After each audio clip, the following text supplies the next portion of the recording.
Hey, what's up, everyone? It is Dave with EverDave.com, and we have an unboxing for you today, or an unpackaging, I should say. This is from FedEx, and this is my Mason bee unboxing. So I got these from Crown Bees. So let's go ahead and get these opened up. Hopefully, everything has arrived nicely. So one package here. So this is my Mason bee mud mix. I have some mud already, but I thought, hey, you know what? I'm gonna give this a try. So I'll show that to you all here in a minute. And then so empty rest of the box.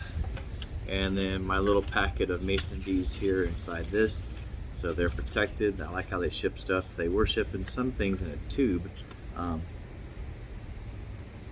just listening. Okay, so I don't think they've awakened yet. So they don't appear to be alive, or well, they're alive, but they don't appear to be dead. So anyways, year-round Mason bee care, so they send you this nice little instruction manual on how to take care of them, and then on the other side as well. So Mason bees are native bees, so they actually, along with the other native bees, like leafcutter bees, actually pollinate about 300% times more than your typical honeybee, which everyone sees and loves, and I do as well. So but these guys actually work their little butts off a whole lot harder. So Mason mud mix. So they use a clay-rich mud to build and seal their nest. Females will not nest if they do not have a reliable source nearby. So dig a hole in the ground within 10 to 20 feet of your bee house, which I'll show you my bee house in a moment. Mix the powder in this bag with half a cup of water in a bowl or jar, kneading the mixture until it has the consistency of modeling clay. All right. Add the clay mixture to the southernmost sidewall in the hole you dig. Recycle this bag. It's been made from recycled materials. Voila, you're all set. Just remember to check on your exposed mud often to make sure it hasn't flooded or dried out. And caution, avoid inhalation of dried clay. Avoid contact with your eyes. So don't get this in your eye and don't inhale the clay. All right, so that is the unboxing video. I'm going to pause it because we're only 2 minutes and 30 seconds into this. So we'll pause it, and then I'll show you me mixing the clay and then putting the bees over in their little bee hut. All right, be right back. All right, so I'm back. I got a cup of water just so I can get a little extra just in case we need it. I've got my bowl that we're going to mix it in, and I've got a spoon to mix it with, and some scissors just in case I got to cut this bag open. All right, so I'm going to pause this, turn the camera around so you can watch. All right, it is kind of windy today, so I'm hoping that I don't make a mess with this and that I don't inhale some of it, right? I'm sure I'll be fine if I do, but I'm sure I've inhaled worse than that being in the military. All right, so opening the bag up here, it's a double bag. They've got it over here. It's a double bag, so you got the mud inside a bag, and there's what you got. So we're just going to take that and we're going to dump it in here. All right. So there's our mud, and then we're going to take half a cup of water.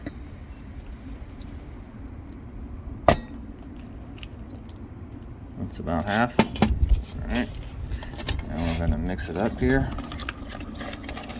so we get some mud.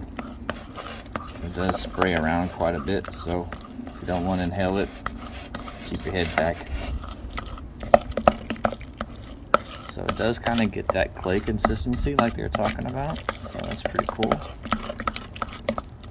And here again, while I have dirt, right, and stuff like that in the little flower bed, I don't have anything this consistency.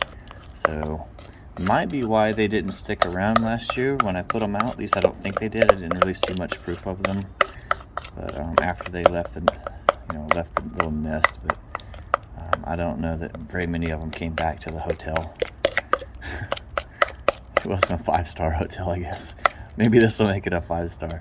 All right, so we've got our mud. Let's pause this, go over, dig a hole, and put it in there. All right, so this is the area where they'll be. There is 2 options for them for the bee house. There's the crown bees. bee chalet that I've got here, and then this one I just picked up nearby at a store. And then we definitely have some pretty flowers for them to mess around with, and then some stuff that's growing and hasn't come up yet this year. There's one that's struggling, so I think I'm gonna put it, I think we're gonna dig like right in that area. I think that's what we'll do. We'll go right in here, like right in here. Can you see that? Nope. All right, so we're gonna dig right in there. Use our little dirt spoon here, or mud spoon. So let's dig a hole. All right. And there's not a whole lot of it, so I'm not gonna have to dig too big of a hole. And then I'll just have this stuff come out. Right, there we go. That way it doesn't make a mess. All right, so now we're just gonna take this and we're just gonna put it down in here. All right, like this.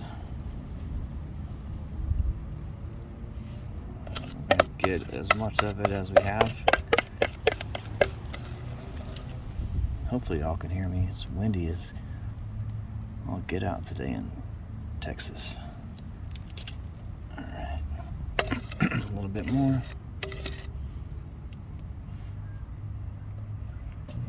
I don't know about you, but that's kind of cool. I think it's cool anyways. But I'm not like most people, I guess. I'm okay with that.